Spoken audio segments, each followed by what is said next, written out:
안녕하세요. 돈셰프의 최명문입니다. 날씨가 많이 쌀쌀해지고 있습니다. 이렇게 날씨가 추워지면 또 우리 시청자분들 관심들 많이 이제 가지시는 게 근로자분들이 이제 연말이 다 돼가구나. 그러면 연말 정산 또 신경을 쓰셔야 됩니다.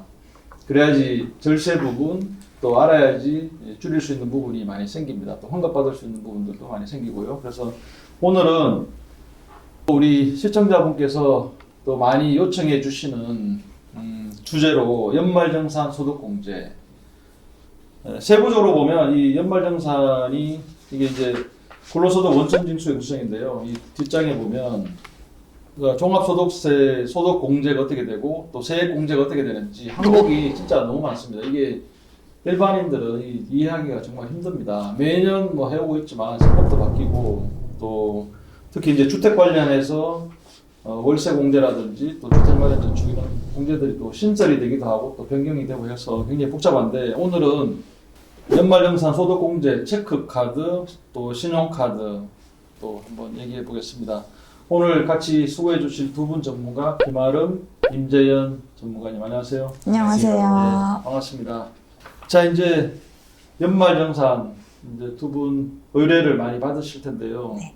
먼저 이제 우리 김아름 전문가님은 이제 오늘 체크카드하고 신용카드 이제 이 부분 이제 사용액에 대한 공제 부분 말씀해 주실 텐데 또 근로자분들 또 만나 보시면 어때요? 연말정산에 대한 어떤 기대감 또 잘 몰라서 이제 준비를 어떻게 해야 될지 그런 분들 걱정들도 많이 하고 있습니까? 어떻습니까?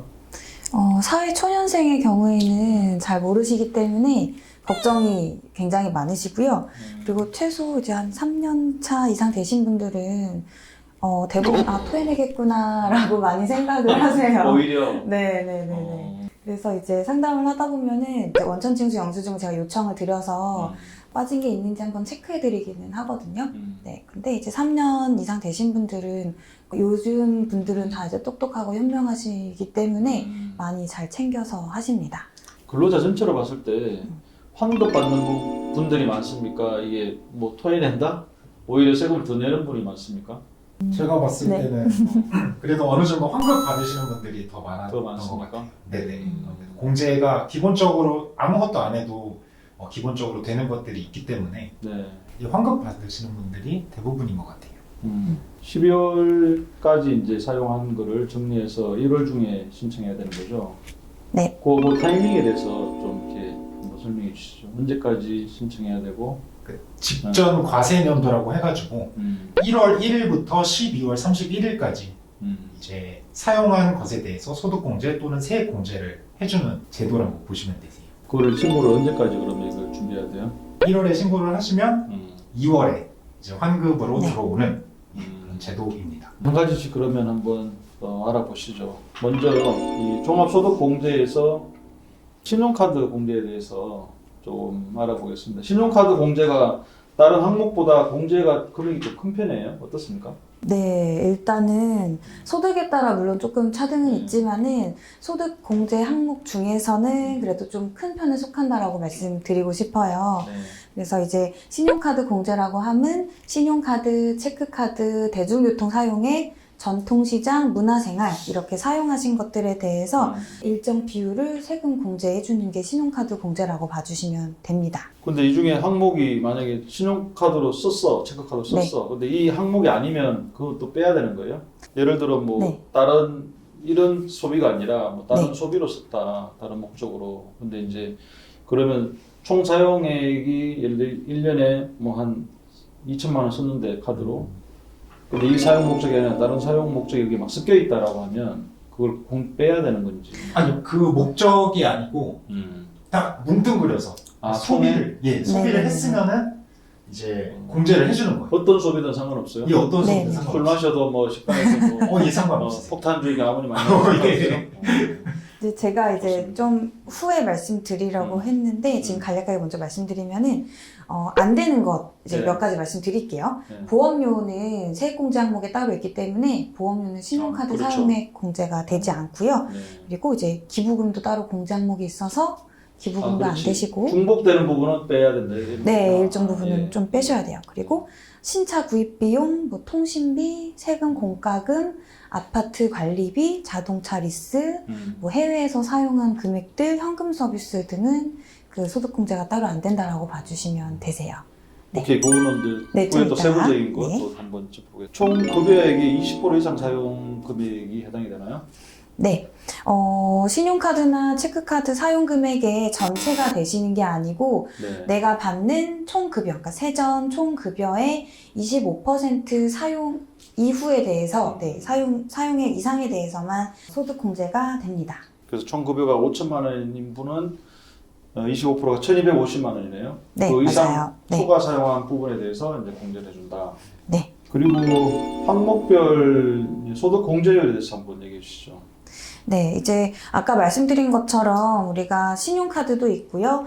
체크카드, 현금영수증, 그리고 대중교통, 전통시장, 도서나 공연, 박물관 사용액이 있는데요. 이거는 각각 소득공제 한도가 다릅니다. 먼저 신용카드 사용액과 체크카드, 현금영수증 이 세 가지는 총 합쳐서 연에 300만 원까지 공제가 되시고요. 그리고 대중교통비는 100만 원, 그리고 전통시장은 또 100만 원, 그리고 도서공연, 박물관 사용액은 100만 원, 그래서 최대 합쳐서 600만 원의 세금 혜택을 받을 수가 있습니다. 네, 이거는 총급여 7천만 원 이하 분에 대해서 네, 총 600만 원이고요. 총급여가 7천만 원 초과, 그리고 1억 2천만 원 이하자에 대해서는 신용카드 그리고 현금영수증 체크카드가 250만 원 한도로 줄어들게 되고요. 많이 줄어드네요. 네, 50만 원 정도 네, 줄어들고요.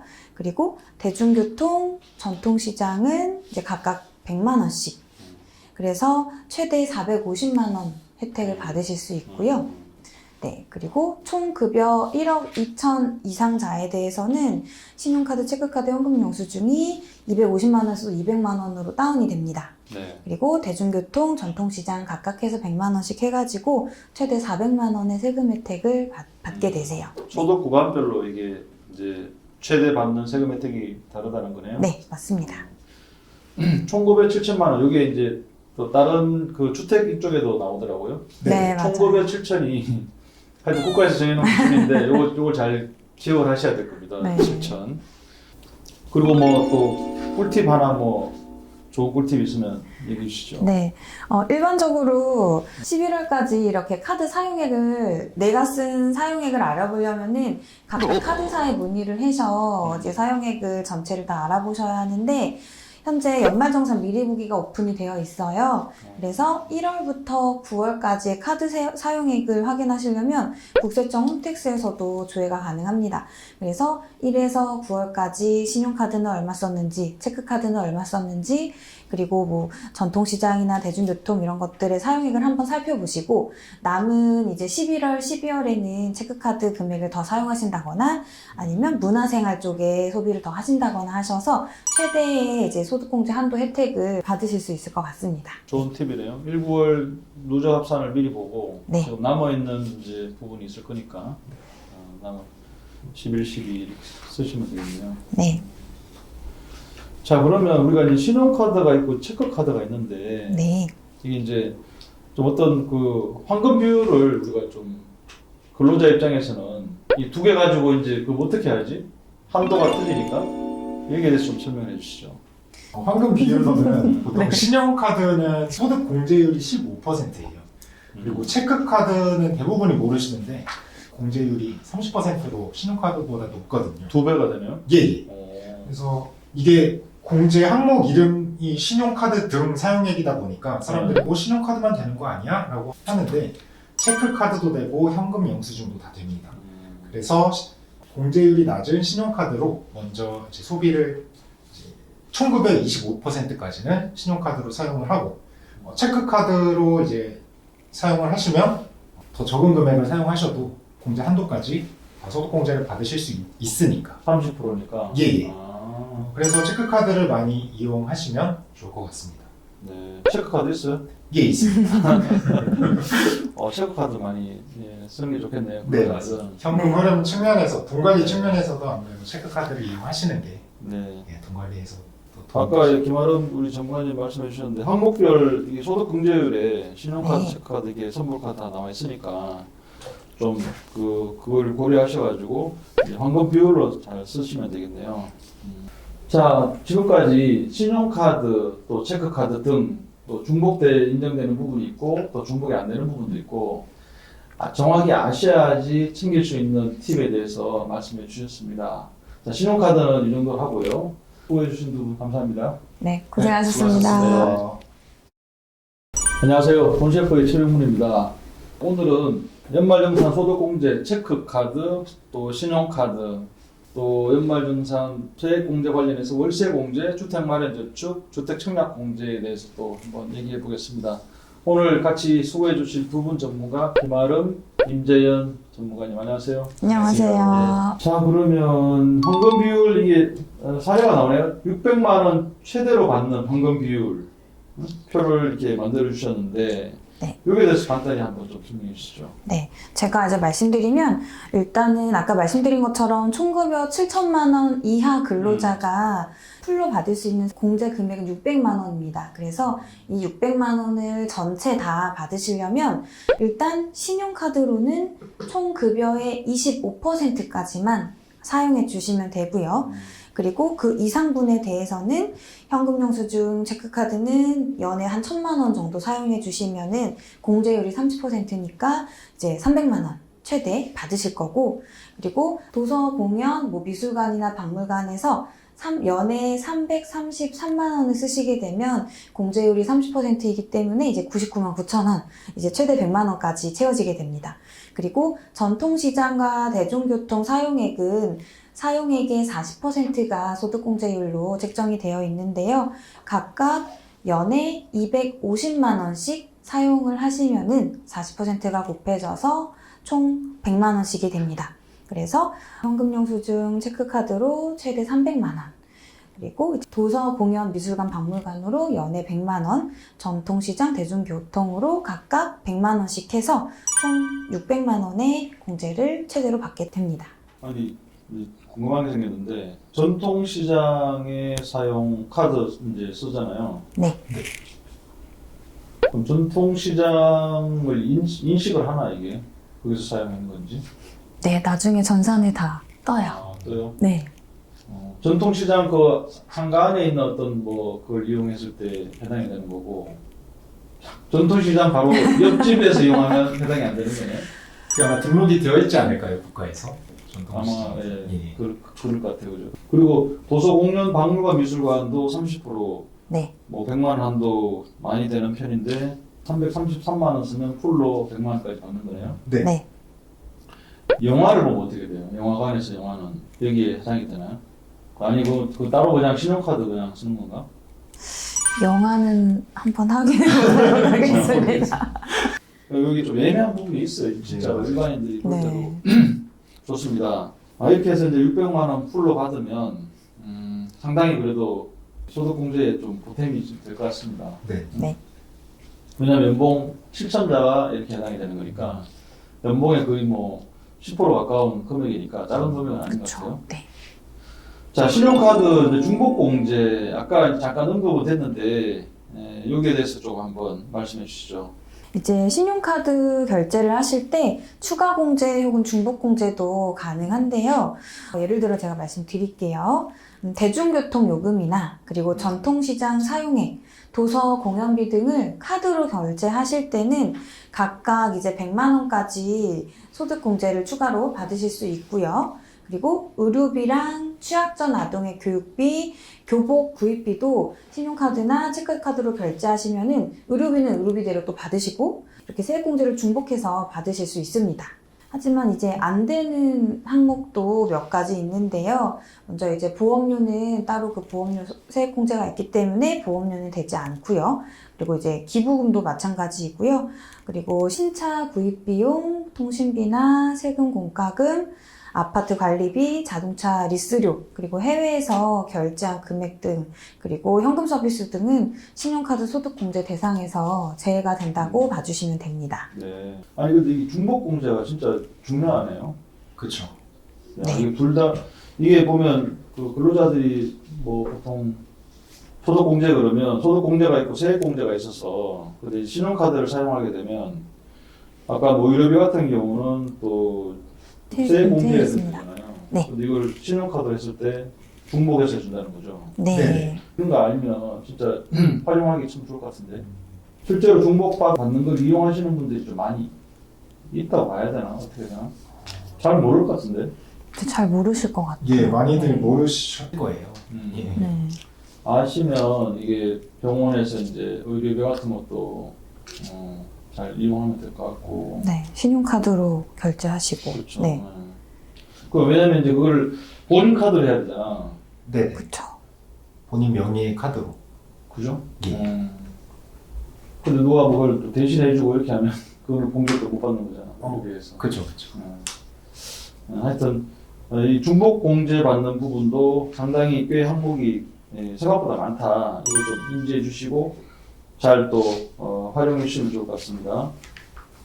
제가 다시 정리해서 말씀드리면 아까 말씀드렸다시피 의료비 그리고 취약 전 아동의 교육비, 학원비 그리고 교복비 등은 신용카드 중복 공제가 됩니다. 그래서 의료비는 신용카드와 의료비 세액공제에서 가능하시고 그리고 학원비와 교복 구입비는 교육비와 신용카드 공제가 둘 다 가능하다라고 봐주시면 되시고 보험료와 기부금은 각각의 세액공제 항목이 있기 때문에 보험료, 기부금은 되시지만 신용카드 사용액으로는 이제 공제가 불가하다라고 네. 알고 계시면 좋을 것 같습니다. 네. 네. 감사합니다. 정리가 아주 깔끔하게 잘 되어 있네요. 네. 2022년 한시적으로 이제 공제받는 이게 항목이 생긴 거네요. 네. 네. 여기에 대해서 한번 또 얘기해 주시죠. 이게 또 총금액 7천이 또 얘기가 나오네. 한번 얘기해 주시죠.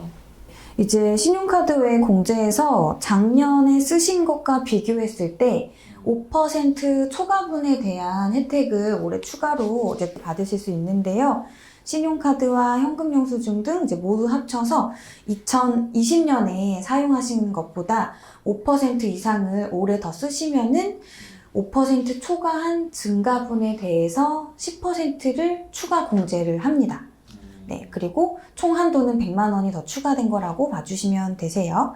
그래서 제가 이제 예를 들어보면은 아까 저희가 말씀드렸을 때 총급여 7천만 원 이하자에 대해서는 최대 한도가 600만 원이라고 네. 말씀드렸는데 이 5% 초과분까지 합치게 되면은 총 700만 원까지 이제 최대 공제를 받으실 수 있고요.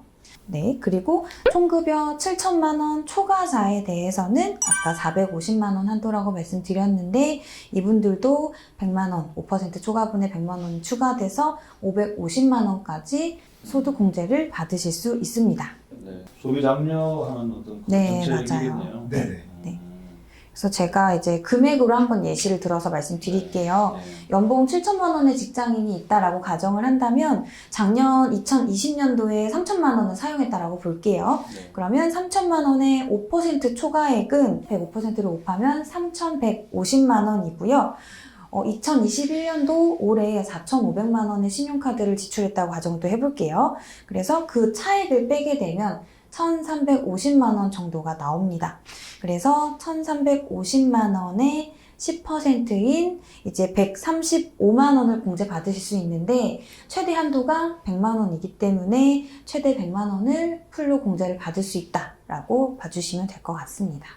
5%를 추가해서 이제 지금 코로나 상황인데 맞아요. 작년부터 이제 뭐 코로나가 연속돼서 작년보다는 올해가 소비가 좀 더 늘었을 것 같아요. 이 5% 추가에 해당되는 분들이 꽤 많을 것 같은데. 또 작년에는 이제 월별로 소득공제율을 좀 다르게 해줬었는데요. 올해는 이제 정부에서 돈을 더 쓰라고 소상공인을 더 살리기 위한 정책이라는 것 지금 같습니다. 남은 이제 한 2달 동안 열심히 네. 써야 되겠네. 보복 소비 좀 해야 되겠는데. 네. 요즘엔 정말 여행 못 가니까 그렇죠. 명품이나 차 이런 거 많이 사시더라고요, 보면은. 맞습니다. 그래서 이 5% 초과분에 대한 혜택이 많이들 보실 것 같아. 네. 보복 소비도 있고, 뭐 아까 명품 얘기, 차, 뭐 네. 아껴 두실 만큼 안 쓰신다. 네. 의미하게 되지 마시고 의미 있게 좀 써주시기 바라요. 자, 지금까지 신용카드 또 체크카드 등 또 중복돼 인정되는 부분이 있고 또 중복이 안 되는 부분도 있고 정확히 아셔야지 챙길 수 있는 팁에 대해서 말씀해 주셨습니다. 자, 신용카드는 이 정도 하고요. 수고해 주신 두 분 감사합니다. 네. 지난 시간에 이어서 두 번째로 종합소득공제 그리고 세액공제 연말 정산을 이제 준비해야 되는 시기라서 또 시청자분들께 도움을 드리고자 두 번째 시간을 또 준비했습니다. 오늘 수고해 주실 두 분 전문가 김아름, 임재현 전문가님 안녕하세요. 네, 안녕하세요. 네. 자, 지난 시간은 이제 그 카드, 신용카드, 뭐 체크카드 등 공제에 대해서 알아봤고요. 이번 시간은 자, 어떻게 보면 이제 이 최근에 뭐 부동산 관련해서 뭐 세금 정책도 많이 바뀌고 얼마나 복잡합니까? 그래서 더불어 이제 소득공제 또 세액공제도 부동산 또 뭐 월세 등 관련해 가지고 이게 이제 공제받는 부분이 또 많이 신설이 되고 또 계속 매년 조금씩 바뀌거든요. 굉장히 중요한 부분인데 오늘은 그래서 주택자금 관련해서 소득공제, 세액공제 부분을 좀 한번 파헤쳐 보도록 하겠습니다. 먼저 주택자금 관련해서 소득, 세액공제에 대해서 전체적으로 한번 설명을 좀 해주시죠. 예, 대부분 이제 경제 활동을 시작하면서 청약 통장을 하나씩 꼭 만드실 텐데요. 네. 청약 통장에 저축을 하는 것만으로도 소득공제 혜택을 받으실 수가 있으세요. 그리고 전세자금 마련을 위해서 보통 이제 대출을 많이 받으실 거예요. 그래서 이 대출 받은 금액을 원금, 이자 상환액을 또 소득공제 받으실 수도 있습니다. 그리고 주택을 구입하기 위해서 대출 받은 금액에 이자 상환액도 소득공제 받으실 수 있고요. 월세 사시는 분들도 있으실 텐데 월세 납입한 금액도 이거는 세액공제를 받으실 수가 있습니다. 오케이, 좋습니다. 그래서 지금 여기 이제 세부 항목을 이렇게 보면 주택 마련 저축 소득 공제라고 해서 세 가지로 나눠지네요. 청약 저축이 있고 주택 청약 종합 저축, 근로자 주택 마련 저축 이렇게 세 가지로 있고 이 부분 한번 보고 그다음에 세액 공제 부분에 이제 월세 세액 공제 또 언급해 주셨는데 이걸 하나씩 한번 좀 보도록 하겠습니다. 청약 저축을 통한 소득 공제 여기에 대해서 한번 또 자세하게 얘기해 주시죠.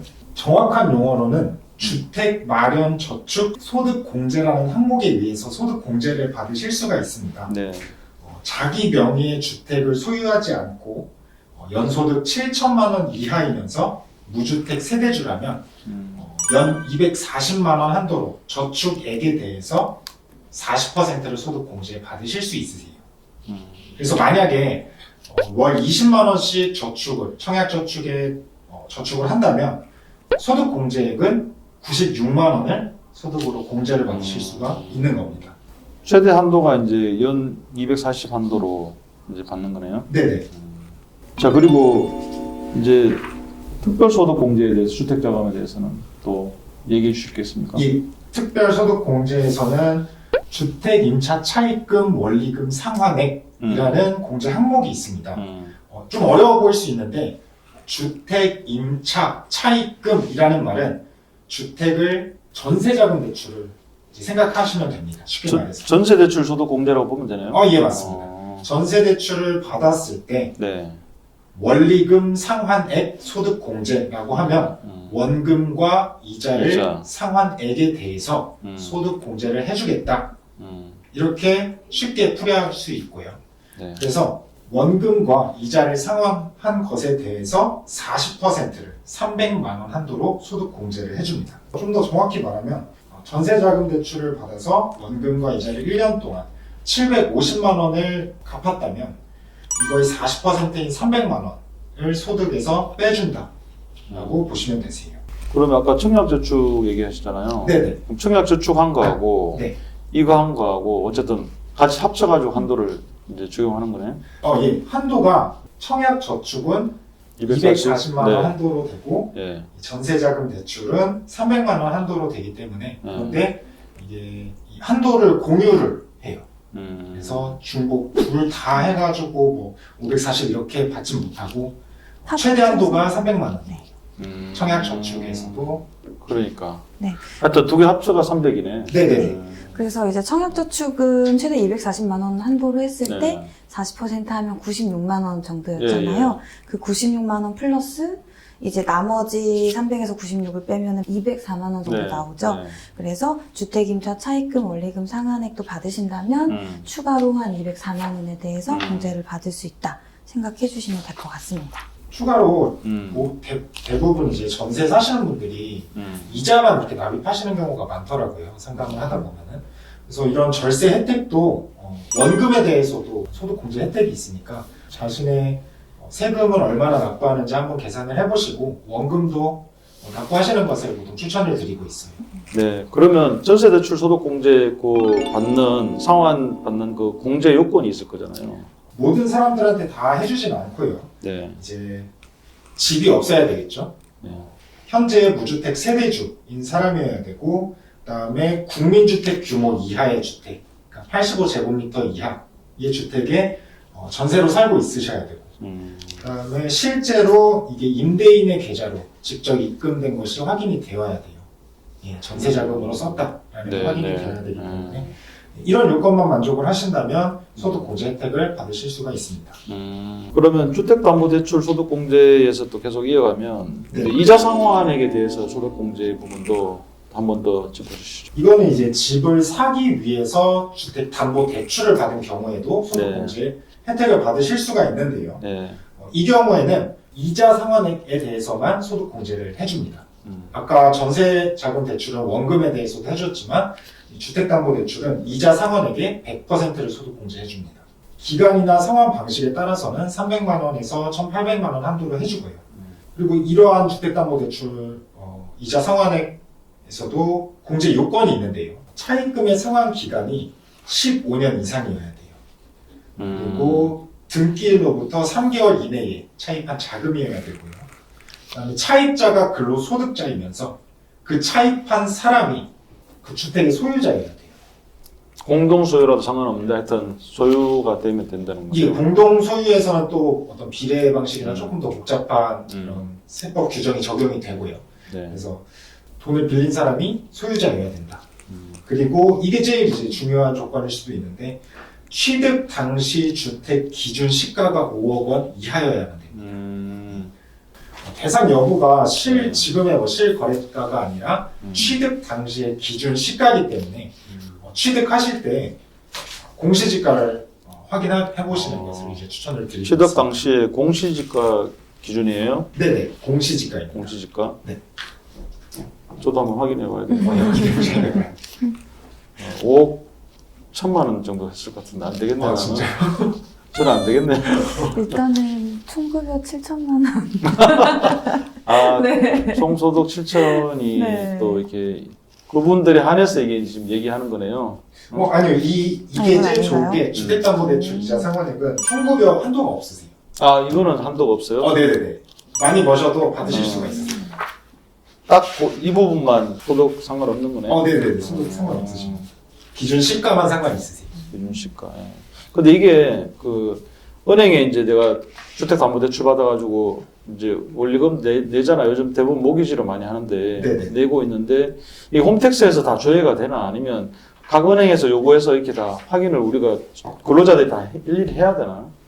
대부분 다 되신다고 봐주시면 홈택스에서? 되는데 혹시나 안 되시면 그거는 은행에 확인해서 이제 회사에 공제 받으실 때 제출을 하셔야 합니다. 네. 홈택스 가보니까 요즘 엄청 잘 돼 있더라고. 이 네, 정산 맞아요. 시스템이 네. 하여튼 뭐 세금을 떼야 되니까 얼마나 잘 해놨겠어요. 네. 그러니까 웬만한 건 다 있는데 혹시 또 모르니까 내가 이제 드린 질문이었고 또 예. 소득 공제 한도를 이제 한번 보시면 예.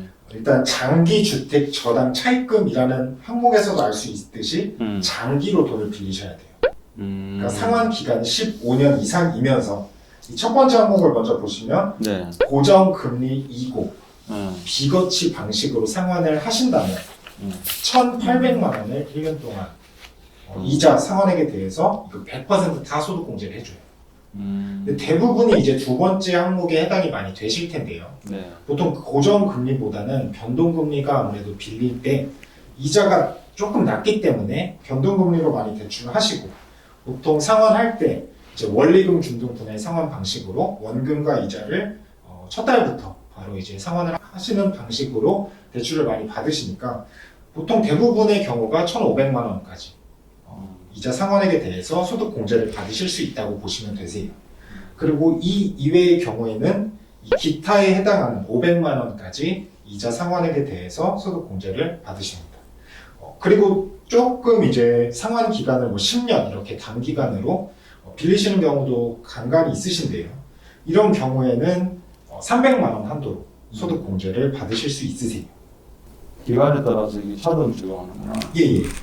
그래서 만약에 너무 이제 소득이 높다 하시면 애초에 빌리실 때 고정금리이면서 비거치 방식으로 상환하시는 방식으로 빌리는 것도 어떤 절세할 수 있는 전략이라고 볼 수가 있습니다. 자, 이 부분도 진짜 근로자 입장에서는 이게 금액이 크다 보니까 예. 소득 공제 또 받는 금액도 클 것 같아요. 예, 맞습니다. 자, 그러면 이제 월세세 공제 또 요즘 부동산 시장에 보면 이제 워낙 금리도 뛰고 그다음에 부동산 가치가 뛰다 보니까 내 집 마련하는 게 이게 대출도 요즘 힘들잖아요. 맞습니다. 그러니까 이 월세로 전환하시는 분들이 집주인 입장에서도 그렇고 또 근로자 입장에서도 월세 내는 분들이 많이 늘어나고 있거든요. 그래서 월세세 공제에 대해서 좀 또 한번 말씀해 주시죠. 예. 월세도 이제 사시면 세액 공제를 받으실 수가 있는데요. 공제를 받을 수 있는 조건이 또 한 3가지 정도가 있는데 총 급여가 7천만 원 이하여야 됩니다. 그리고 무주택 세대주, 내가 집이 없는 세대주여야 세액 공제 혜택을 받으실 수 있고요. 그다음에 시가 3억 원 이하의 주택에서 월세로 사셔야 됩니다. 뭐 의리의리한 주택에 살면서 공제 혜택을 받으실 수는 없겠죠.